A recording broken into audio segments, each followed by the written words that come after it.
Hello అండి, అందరికి నమస్తే. నేను ప్రజెంట్ వచ్చేసి పిల్లలమర్రిలో ఉన్నాను. పిల్లలమర్రి ఎక్కడ ఉందంటే సూర్యాపేట నుంచి 8 కిలోమీటర్ దూరంలో ఉంటుంది. ఈ టెంపుల్ ఎవరు కట్టించారు ఏంటి అనే డీటెయిల్స్ అన్ని చెప్తాను ఈ వీడియోలో. ఈ గుడి వచ్చేసి క్రీస్తు శకం 1208 సంవత్సరంలో కట్టారు. సుమారు 800 సంవత్సరాలు దాటింది. క్రీస్తు శకం 1162 నుంచి 1360 వరకు కాకతీయులు పరిపాలించారు. కాకతీయులు పరిపాలన సులభం కోసం తమ రాజ్యాన్ని 76 నాయంకారాలుగా విభజించారు. ఆ 76 నాయంక గ్రామాలలో ఒకటైనదే పిల్లలమర్రి. కాకతీయ రాజైన రెండవ ప్రోల రాజు సైన్యాధిపతి కామిరెడ్డి కొడుకు బేతిరెడ్డి. బేతిరెడ్డి భార్య ఎరసానమ్మ పేరు మీద కట్టించిన ఆలయమే ఈ ఎరకేశ్వర ఆలయం. బేతిరెడ్డి తమ్ముడే నామిరెడ్డి కూడా తన పేరు మీద ఒక గుడి కట్టించుకున్నాడు. అది పక్కనే ఉంది, అది కూడా చూపెడతా. 76 నాయంకరాలుగా విభజించారు అని అన్న కదా. ఈ నాయంకార విధానం వలన కాకతీయులు 300 సంవత్సరాలు పైగా పరిపాలించారు. కానీ చివరికి ఈ నాయంకార విధానమే కాకతీయ రాజ్యం పతనం అవ్వడానికి కారణం. అసలు ఎలా పతనమైంది ఏంటి, ఈ నాయంకార విధానం అంటే ఏంటి అనేది డీటెయిల్గా ఎక్స్ప్లెయిన్ చేస్తా. భూమిని తన ఆధిపత్యంలో పెట్టుకొని పన్నులు వసూలు చేసి రాజుకి కొంత పన్ను చెల్లించి అవసరమైతే యుద్ధ సమయంలో సైనిక సహాయం చేసేవాళ్ళే ఈ నాయంకరులు. ఈ నాయంకరులుగా ఎవరు ఉండేవారు అంటే ఉన్నత కులాలు అయిన రెడ్డి, వెలమ, కమ్మ కులాల వారు నాయంకరులుగా ఉండేవారు. కాకతీయ రాజు అయిన గణపతి దేవుడు ఈ ముగ్గురి కులస్తులకు సమానంగా ప్రాముఖ్యత ఇచ్చాడు. కానీ రెండవ ప్రతాపరుద్ర మాత్రం వెలమ కులస్తులకు ప్రాధాన్యం ఇచ్చాడు.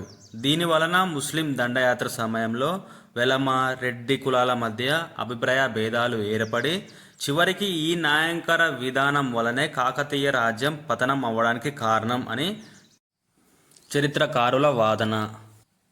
కాకతీయ కాలంలో వీళ్ళని నాయంకరులు అని, కుతుబ్షాహీ కాలంలో జాగీర్దారులు అని, అసబ్జాహీ కాలంలో గడిల దొరలు అని ఇలా వీళ్ళని పిలిచేవారు అన్నమాట.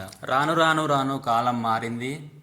గ్రామానికేమో సర్పంచు, మండలానికేమో మండల అధ్యక్షుడు, జిల్లాకేమో ఎమ్మెల్యే, ఎంపీ, సీఎం ఇలా చేంజ్ అవుతూ వచ్చింది కాలంతో పాటు పేర్లు కూడా.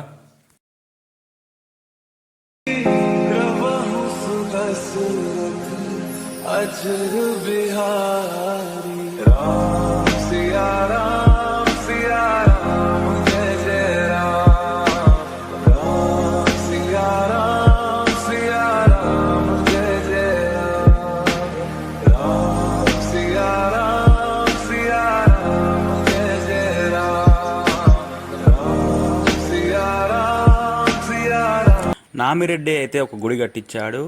ఆ గుడి పేరు వచ్చేసి నామేశ్వర స్వామి ఆలయం. తన పేరు మీదుగానే ఆ గుడి పేరు పెట్టుకున్నాడు. మేము వెళ్ళేసరికి అయితే గుడి క్లోజ్ చేసింది. ఈ గుడి వచ్చేసి త్రికుట ఆలయం, అంటే 3 శివలింగాలు ఉంటాయన్నమాట. అందుకే త్రికుటాలయం అని పేరు. ఈ త్రికుట ఆలయం అయితే బేతిరెడ్డి, నామిరెడ్డి వీళ్ళ తల్లిదండ్రులు గుర్తుగా అయితే నిర్మించారు.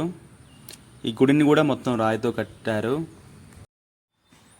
మహాశివరాత్రి మరియు తొలి ఏకాదశి రోజున భక్తులు అధిక సంఖ్యలో ఇక్కడికి వస్తారు. పిల్లలమర్రిలో అయితే మొత్తం 3 టెంపుల్స్ ఉన్నాయి. 1 ఎరకేశ్వరాలయం, 2 నామేశ్వరాలయం, 3 త్రికుటాలయం. బేతిరెడ్డి భార్య పేరు ఎరసానమ్మ. తన గుర్తుగా ఎరకేశ్వర ఆలయం బేతిరెడ్డి కట్టించాడు.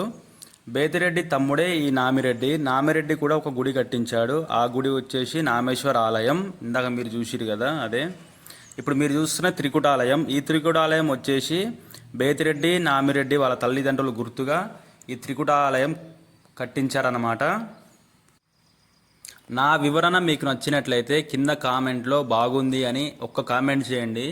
అలాగే లైక్, షేర్, సబ్స్క్రైబ్ మాత్రం మర్చిపోకండి ఫ్రెండ్స్, నాకు చాలా ఎంకరేజ్గా ఉంటుంది.